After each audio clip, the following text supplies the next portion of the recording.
Welcome traveler, I'm Free2Play and I'm your guide for successful free-to-play adventure on Ostera. Today we'll farm Largo consistently with the maximum ice resistance down. This run was only possible for me with everyone having fortune weapons and almost every best soul slotted in. Doing maximum damage after 85% mark and not before is essential for this fight. It will soon be even easier when 4 stars receive their A4 accessories, or if you have a Leonora with you to swap with Azlight and swap Azlight with Julio for this comp still. The fight lasts about 6 minutes. Regarding my 35 turn clear a few months ago, lasted half an hour, but I'll get into detailed team composition part at the end of the video. So let's smash the last tourney champion now with a full powered ice team. So the first thing we want to do is to get rid of the monsters in the front, which will be possible with only 2 turns. This region I cast with Alphen is the only one I will cast for the whole fight. This fight will only last 10 turns, so it is not necessary to have that much regen. Apart from that, Cardona will tank a lot and has her Holy Remand skill with her so that she can heal herself. Luckily, my Cardona is at A3, but if yours is not as durable, then you can go for HP on fortune weapons and stuff to have her much more health. There is one attack, this bomb arrow stuff, where she's been hit like 3 times in a row, and this is a very dangerous turn. But when your Cardona is strong enough, she will stand at the end, so don't worry here.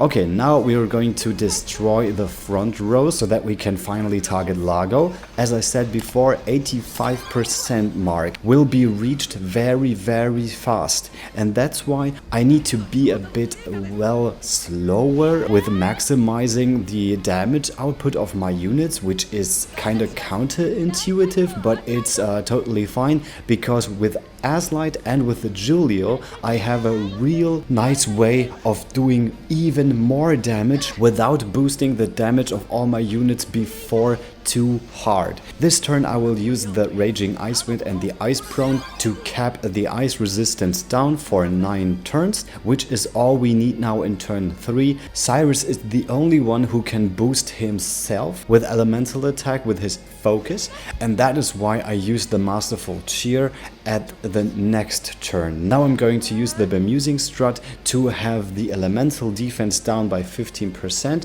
and the turn afterwards I'll come with Sophia again. Sophia will only target with her elemental break all the time, so that the elemental defense down is active until I'm finished with Largo. And this team comp has not the capability to decrease the elemental defense down for a longer period of time, only for 2 turns. And this is, well, not that good, but I don't have any choice here, so I did it like that. But it is good like that, because I don't need so much damage at first. Now he's going for his ultimate, so now Julio can come to the front even if he is damaged, and can use his next attack too to build up his ultimate gauge to the limit. Alright, and now Cardona has come to the front with the Holy Remand, not because she has to heal herself, but because she needs to be the fastest now.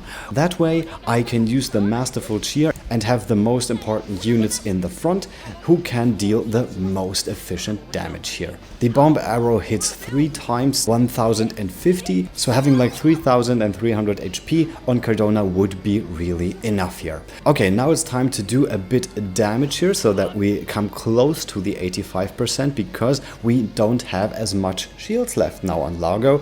Everyone is coming to the front now to take away as much shields as possible in this turn, except for Sophia, who has to still element break all the way. So this whirling blow looks really terrifying, but it will look like that all the way if you're grinding for guide stones for Largo.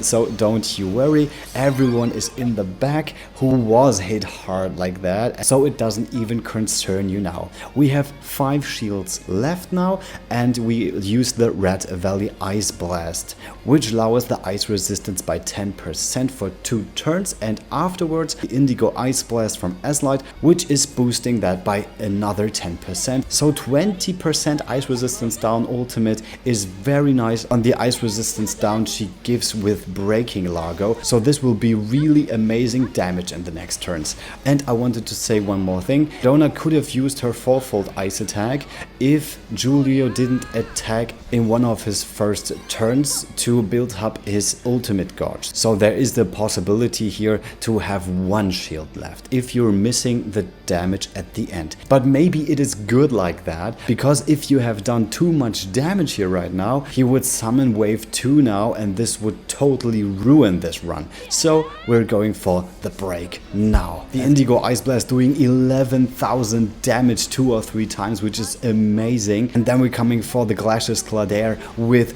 57,000, which is really strong, and Cyrus doing almost the same damage now. Largo is in its yellow zone, which would resemble tier 1 for the Largo race a few months ago, and I didn't have that much HP down in turn 9 the last time. Cardona did 100,000 damage, which is just amazing, and I use another Pomegranate Panicer to have everyone's BP on max again. I won't use any ultimate here because they would cap at 99,000, and I don't want that, so I'll go for another one. And even Alphen is doing his fourfold icicle, which is also like 13 or 14% with his Rainbow Soul, which is necessary here because this is a really close call beating Largo in turn 10. But good thing about this is that elemental attacks don't crit, so the damage output will be the same all the way, so you can count on this strategy to work efficiently all the time, which is amazing. So Largo can be farmed now with this strategy in only 10 turns. So let's take a look at the team composition now. As you can see, Eliza is behind Sophia, and then I wanted to use Eunice behind Cyrus at first, but afterwards using Julio instead went out to be the better strategy for more damage at the end. Okay, let's take a look at the speed. Azlight gets the 20% speed up from Cardona, so you have to keep that in mind. So she is around 430, but if Sophia and Cyrus are faster than Azlight, then Lynette will boost them with the Child of the Dance too, so you have to keep in mind that they are both slower than Azlight. Taking a look at Sophia with her Grimoire of Fortune, she has the mainly used skill at 13%, and one soul is even at maximum, which is very amazing, but the others can be higher, so you can even buff that damage. Having Eliza behind Sophia is good because she has Ice Augment 5, so I only have to care about the Elemental Attack Stat Plus, which I get with the Evening Calm Training Kit and with Wiswald Scarf. Cyrus, on the other hand, doesn't have Eliza behind him and doesn't have the 30% cap by himself, so I have to go with the Ice Rune 2 and the Champion's Mark to go to 18% when Lynette has been switching around. So as I said, my Cardona is at A3, so I have only concentrated on Elemental Attack Plus, but if your is not, then your Cardona should be at around 3,300 HP to survive the Bomb Arrow skill from Largo. She also carries the Prophetic Cap and the Prophetic Vest to regenerate more HP in between the turns, especially when she's behind, because she gets the bleeding from the Bomb Arrow and for like 9 times. And I boosted even more damage here with the Wind Slicer braces and the Ice Rune 1 to have the 25% on ice damage up because of Azlight being behind her. So let's take a look at Alphen, who has also the 4-foot Icicle potency up by 12%, which is also very good. I didn't have any more elemental attack boosting accessories here, so I just used the Veteran's Emblem 2 times here so that he boosts his damage even more. Eliza just being a backpack here, so I don't talk about her, but I wanted Julio to have a bit more HP so that he can last more attacks, and he has also the Prophetic Vest, the Adventurer's Emblem and the Minotaur Scarf to have more HP regeneration when he's in the back. Azlight also has a Dagger of Fortune here, which does really nice damage, as you have seen, with the 11,000 per hit, and she didn't get any boost from Lynette, so this is very nice for breaking now and doesn't feel like a wasted turn. The Fighter's Mark is also boosting the damage because I'm breaking here, and she's also boosting her ice damage up by additional 5%. Lynette always carrying her Brave Fan and also having the Prophetic Cap to regenerate a bit more of HP, and a Kitty Cape so that the first damage she receives does not hit as hard. If your team or fortunes are not ready now, don't worry. Having Largo prepared for the Merchant's Tower starting October, there is still a lot of time. And as I said earlier, the 4-stars receive their A4 accessories, and to get a glimpse of what is possible with them, this video will come in handy for you. And if you'd like this channel to class up, I really appreciate a subscription and thumbs up. See you next time, you're free to play.